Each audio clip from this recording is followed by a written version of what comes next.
Welcome back to another episode of the Couples Healing Podcast. I'm happy to be here today because we're going to talk about something very important because it's a common situation that many people get stuck in. She will wonder, how do I know that he's telling the truth? How do you navigate that situation when he says that he is? She says, I don't know if I can believe you. Is there a way to tell if he's telling the truth? What kind of questions can you ask to move forward in a productive way so both of you feel understood? And as always, these episodes are for both him and her because it's so important that we speak to both sides so each of you can understand both sides and know how to move forward. Because in this episode in particular, there are a lot of times that men are telling the truth and they really legitimately are telling the truth, but she still has a hard time believing that. So he's going to wonder, what can he do as well? How can he help her to be able to bridge this gap? And so we're going to talk about these things in this episode today. So many couples are looking for a path forward after there's been damage done by pornography addiction. After working with hundreds of couples as a therapist, I want you to know that there is hope for you. Hope for your relationship to become stronger, to rebuild the trust and the connection, and to rid the addiction from your lives permanently. And in this podcast, I'll be sharing with you the tools and the strategies that you need to heal both individually and in your relationship. My name is Sam Tielemans, and welcome to the Couples Healing Podcast.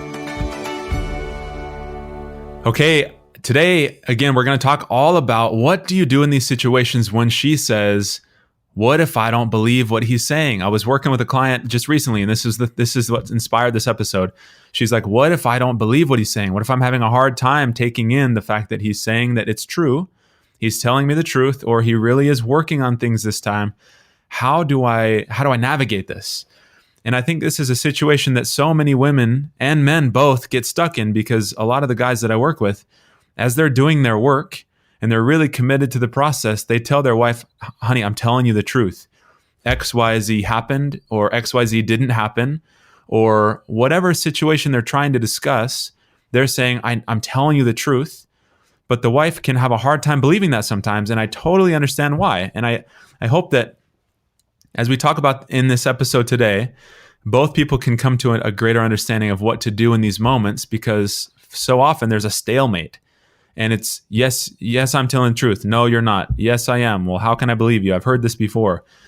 So this episode was inspired by this couple that I was working with where he started to do some excellent work after just a few sessions, because he was starting to understand why he would turn away from her, why he would slip back into old patterns. He would start to understand the core of the addiction for him was his need to avoid pain because of how bad it's like. It was his shame. It's a lot of the stuff that we've been talking about over these episodes.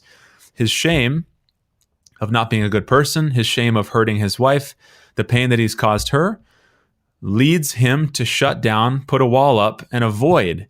And then eventually the pain becomes so great he doesn't know how to manage the emotions that he then turns to something to distract him, which then causes her more damage. So it's just the cycle continues. But after they started working with me, he had been doing some fantastic work. I was so proud of the exchanges that they were having, the communication. They were learning new skills and tools and implementing them very quickly. So it's like such a cool thing to see when people are able to make these changes in a short amount of time. And so as a result, she says, well, how do I know that this is real this time? And I think that's a fair question. And I think it's understandable for her to wonder. And what she went on to say was, for so long, we've gone through these spells of we felt good for a little bit, and then everything came crashing down again. And then I got my hopes up because we started to make progress again together. And then I found out that there's something else was going on, or there was another slip. That there was a lot of, she calls them false starts. There's all these false starts. How can I know if we're actually getting off the ground this time? I think that's such a good question.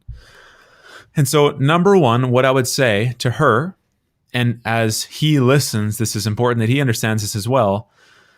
Wherever she is in the process, it's perfectly okay for her to feel however she feels. If she doesn't have any trust and doesn't believe anything that he says, it's okay for her to be there. We can't pressure her. We can't make her believe certain things. Even if it's true, we can't make her believe it. And so if she feels suspicion, or if there's a wall up and she says, this might be another false start, I'm afraid to open up and really try to be vulnerable again because I don't want to get hurt. It's so important that she understands and that he hears this as well. It's 100% okay for her to be there. And it's very normal. And I think if the shoe was on the other foot, again, this is where it's so hard because sometimes the men haven't had the experience of what she's going through. So it's just kind of like an intellectual understanding of like, okay, yeah, I get this is hard, but they don't understand the depth of it because they just haven't been through it. If the shoe was on the other foot, he would feel the same way.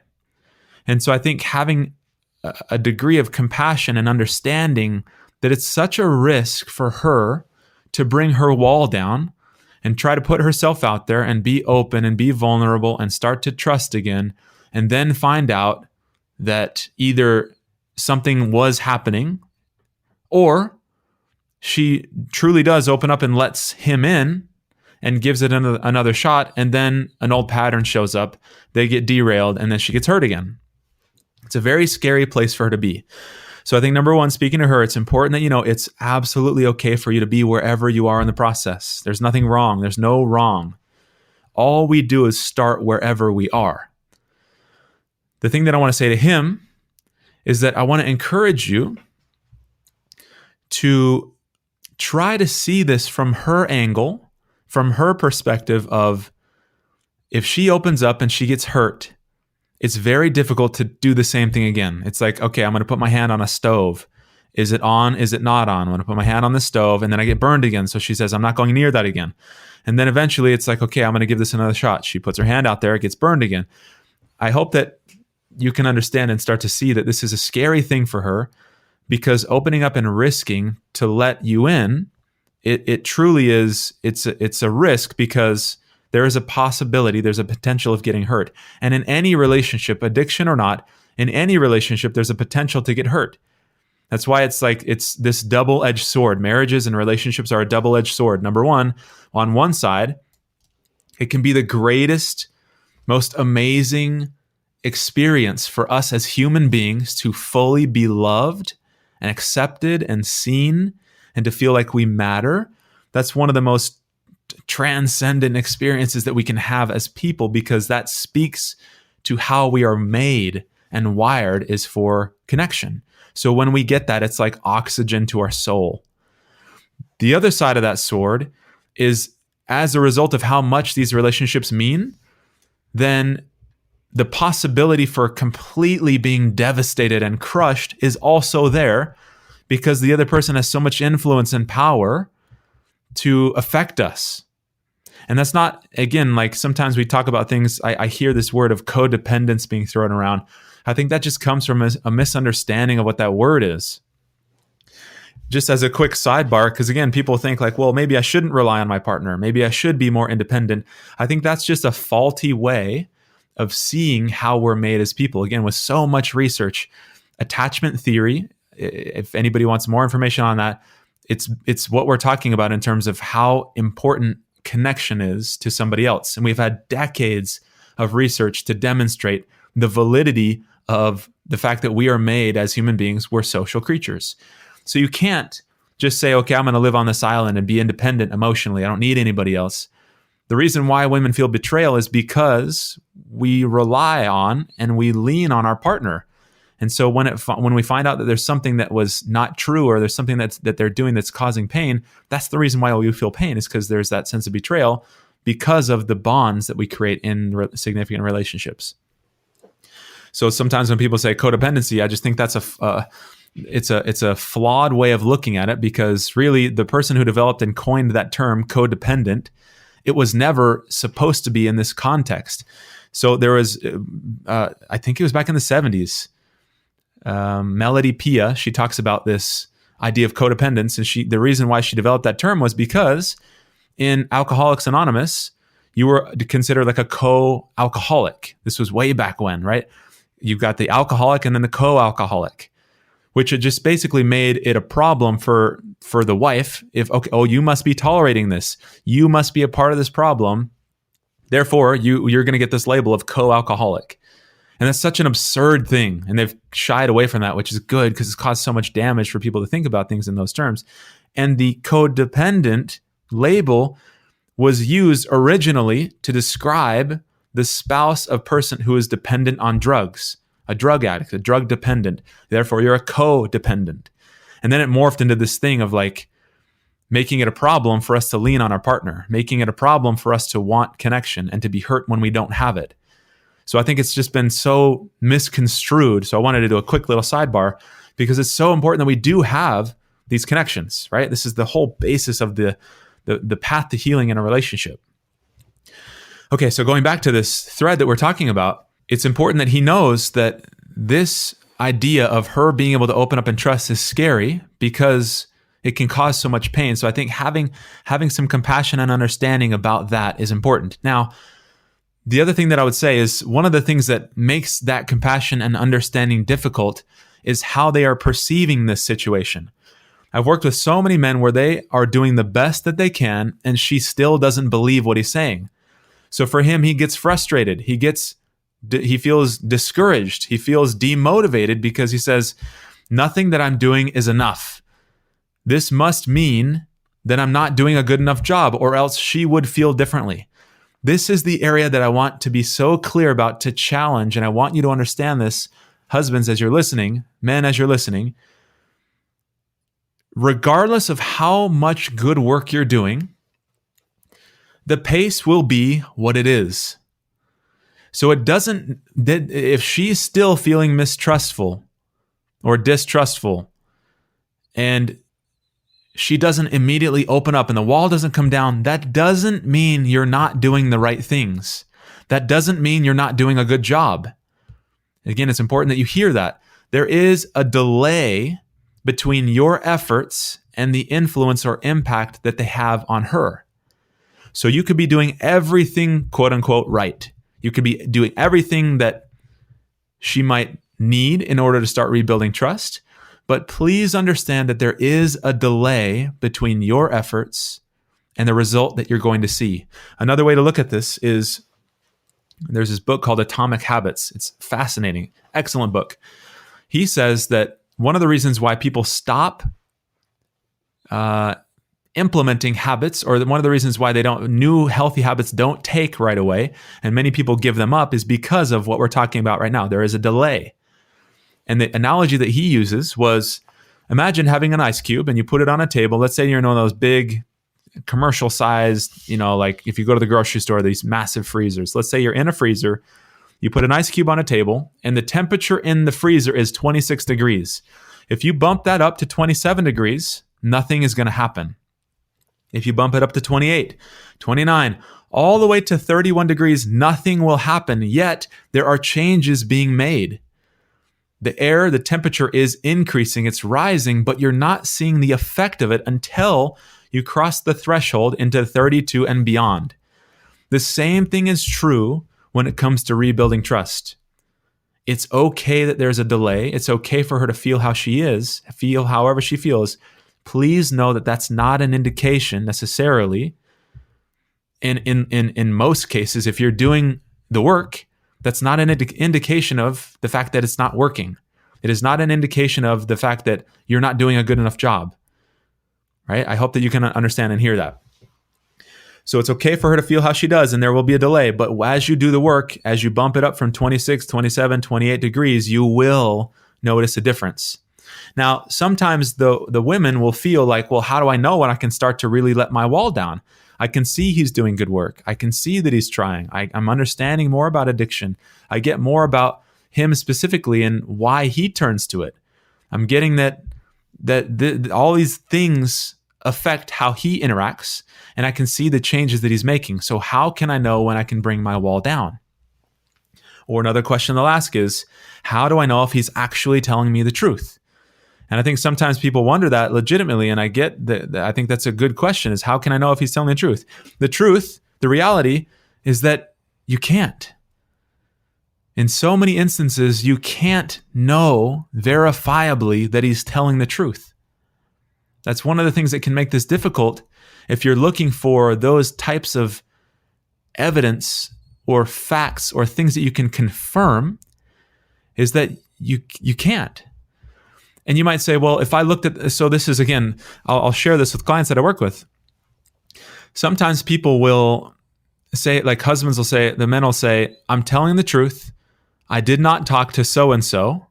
I never called her. I never texted this person.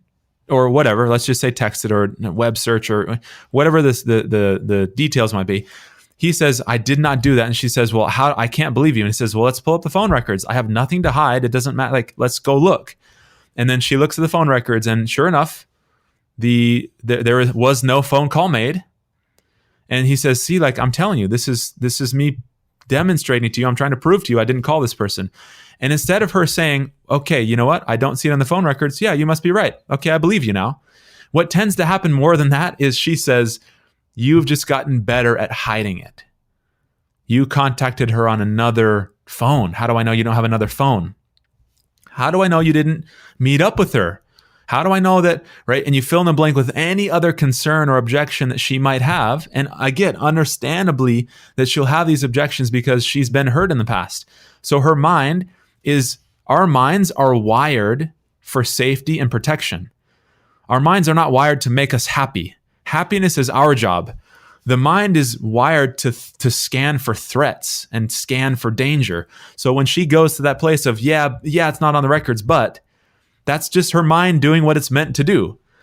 So you really can't verify most things. So then the question is, well, what do you do?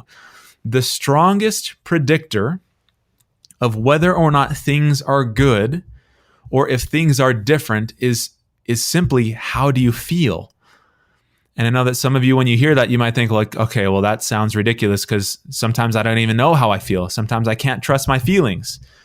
So I always share this story that I think is relevant here.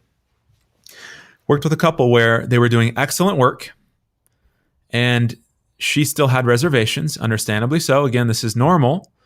And he understood that it was okay and normal for her to feel those things. And he was just committed to doing the things that he needed to do and surrendering the outcome or allowing the outcome. The outcome is inevitable. It will happen. You will get there. Trust will be rebuilt when you do the right things or the things that build that trust. And then again, it gets to the point where she then can choose and can feel like it's time for me to start to let my wall down. I can see that changes are happening. And so it was for them. They started to bring the wall down. They started to make tremendous progress together. They felt closer. They could feel a sense of connection that they hadn't had. And that is the barometer. That is the measuring stick that will allow you to know things are different because I can feel it. And so once you start to feel connected with your partner, you're going to know what I'm talking about. You're going to feel a sense of openness. So what are some markers of that? You're going to feel a sense of openness. You're going to feel a different, this is again so hard to sometimes describe this. There's like a different energy in your interactions. There's a different quality to how you feel. It's like there's the compartmentalization. You're going to start to notice that there's openness instead. There's integration. There is a sense of being present. There's a sense of feeling close. You're gonna feel that wall isn't there. That's how you're gonna know if you are connecting and making progress together, because you can't fake connection. You can say the right things, but the energy just is different and it won't support that. That's why sometimes people can feel like something is off, even though their partner might say, no, we're good, everything's good, or I'm on the right track, but they can just feel or sense that's just, I don't know, something feels off to me. And then it might come out that something actually was off, because again, I can feel that.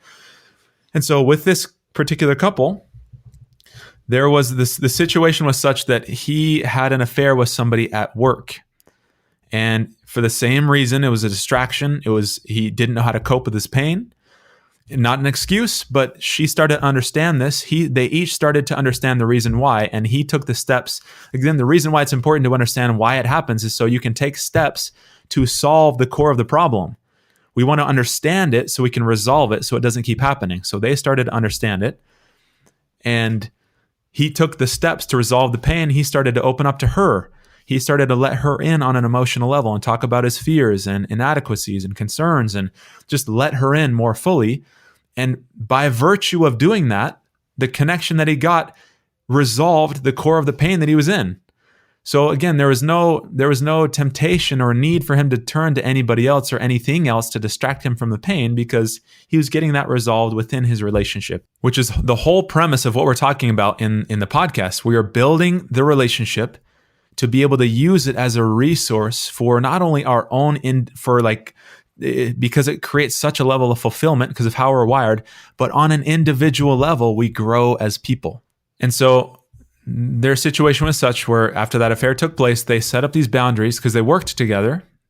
They set up some guidelines or some boundaries that said, okay, in order for her to feel safe, she did not want him to have interactions with her that were anything beyond strictly professional. Where if they had to talk or consult for a project at work, then they did so, but then it didn't get to be some friendly conversation about, hey, how's everything going? And just talk as friends. She didn't want that. And he was like, that's perfectly understandable. I can do that. That's no problem. So then there was a day that he went to work. And so what happened was he went to work and it was a weekend. And then right before he was leaving work, the woman came to him and said, hey, how you doing? What do just what's going on this weekend? It wasn't an inappropriate conversation. It was a harmless conversation, but it was something that crossed the line that they had both decided was the new line. So again, the content of the conversation was not inappropriate, but the conversation was inappropriate because it had crossed the line. You see what I mean? In that they had decided what the line was. As a result of that, it was a short conversation, just a few minutes. But he knew, I crossed the line. He comes home. The instant he walks in the door, she asks the question, what happened? And he says, what do you mean? And she said, I know something happened. Like, what happened today? And so he's like, and so instead of saying, nothing, we're good, everything's fine, he did what he needed to do and said, today, earlier, so-and-so came to me and she asked this question. We had a very short conversation. And I didn't ask her any questions about what she was doing this weekend. I answered her questions, and we spent some time talking. But that's what happened at work today. So I used this story, and again, not to go into the details of what we did next, but it's essentially they were able to resolve the short version of it. I guess some of the details, or the short version of this, is that they were able to come back together, reinforce the understanding, have him take ownership of that and repair. And as he did that, then that helped to repair the damage and recenter them with this renewed commitment of this is what we need to do. In order for our relationship to thrive, we need to have this in place. And so they were back on the same place because they were able to resolve it. Instead of that causing a fight and blew everything up into them not speaking for a week, they resolved it by using the tools that we had talked about in session. But the reason why I tell this story is because this is such a perfect way to describe what we're saying with regard to how do you feel? Because if you feel like something is, you're going to know if something is off if you feel like something is off. Now, I say that with a caveat. Sometimes, and when somebody is doing their work, a lot of times, something can feel off, but it doesn't actually mean that they're back in addiction. Something can feel off because on the way home, somebody cut them off and they're upset, or they're annoyed at somebody at work, or they just feel overwhelmed and stressed, or they might be beating themselves up about something completely unrelated, or there might be a challenge about anything, right? There could be something can be off, but it doesn't actually have to mean it has to do with addiction. Something can just be off individually. You're going to feel that as well. So the goal in the process is to be able to learn the tools to create connection and to help both of you get comfortable and develop the muscle memory to be able to share and to be open and to connect and to be vulnerable and to build the relationship and to let each other in, so you have the relationship as a resource, so that when something does feel off, you are each able to go to each other and share to be able to recenter. Again, relationship is such an important way that we can it's one of the most powerful ways as human beings that we can recenter emotionally, is by sharing and seeking support from somebody else. And so again, this is where it's going to be like this kind of process where you're going to learn as you go. But the reality and the truth is that you can't prove that something is wrong, but you can rely on these feelings based on the interactions that you have to tell, does something feel off? And the more you build the muscle memory to share, again, the goal is to, these moments will come up, but bigger than these moments is developing the skills to be able to let each other in. And so once you do that, the outcome is inevitable. You will feel a sense of connection. You will feel then when something is off. And you're going to start to notice and pay attention to and be aware of when things feel off in a very destructive way versus a stressed way, or I had a bad day kind of a way. And the more you guys build up the muscle memory and have those tools to be able to communicate in those moments, that is what's going to help you resolve and feel recentered. Let's say I'm just a stress. Let's just say I'm a really stressed out. It's been a really stressful day, kind of an off feeling. The goal is to be able to reconnect, to be able to come back together, to let each other in, so that when you do that, you will then be able to feel that things recenter. This is very important. When things feel like they recenter, it helps to bring that sense of emotional balance. So I guess I can't emphasize enough the goal, the overarching goal. The work that we do largely is outside of these moments. Because once you know how to handle these by sharing and communicating in an effective way, in a transparent way, that will then help you to feel like you can recenter. Just like it was for my client, after they had that conversation, they were able to come back together, recenter, and things felt fine again because he was able to own and recommit and let her in on what happened. And that was what recentered them. So they got that feeling back of, hey, we're good, because they were, right? I want to make sure that that's clear for you guys, because that's such an important piece to this. The last thing that I want to share is that